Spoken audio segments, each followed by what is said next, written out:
علیہ الصلاۃ والسلام علیک یا سیدی یا رسول اللہ وعلا آلک و اصحابک یا سیدی یا رحمت للعالمین الصلاۃ والسلام علیک یا سیدی یا جد الحسن والحسین الصلاۃ والسلام علیک یا سیدی یا محبوب رب العالمین مجھ پہ بھی چشم کرم اے میرے آقا کرنا، مجھ پہ بھی چشم کرم اے میرے آقا کرنا، حق تو میرا بھی ہے رحمت کا تقاضا کرنا۔ بزرگوں دوستو، جیسا کہ آپ جانتے ہیں آج کی یہ بابرکت اور سعادت سے مزین یہ محفل پاک قرآن مجید کی عظمت و شان کے حوالے سے انعقاد پذیر ہے، اور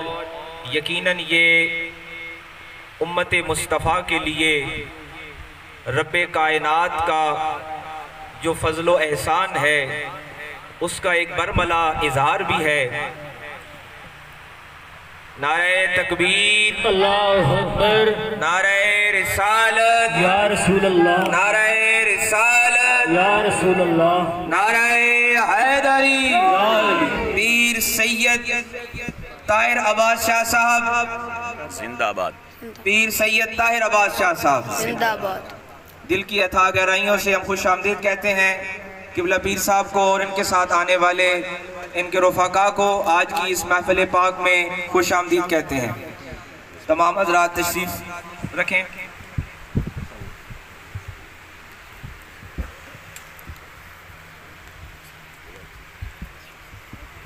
شاہ صاحب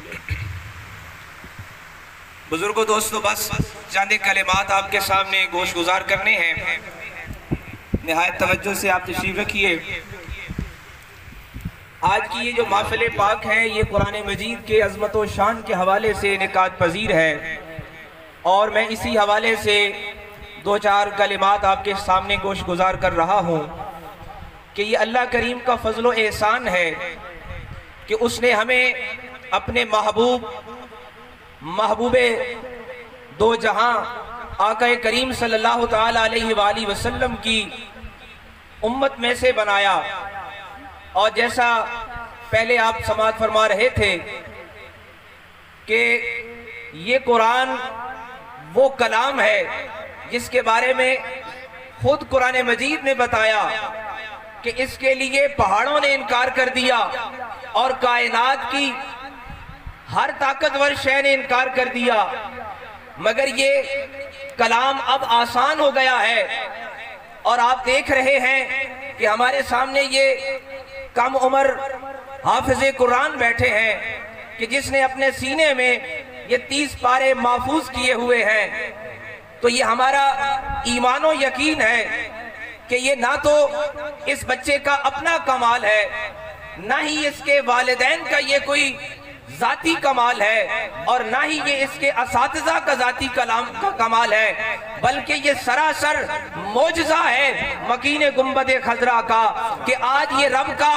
وہ کلام جس کے لیے پہاڑ ناتوان ہے، جس کے لیے پہاڑ کمزور پڑ گئے ہیں،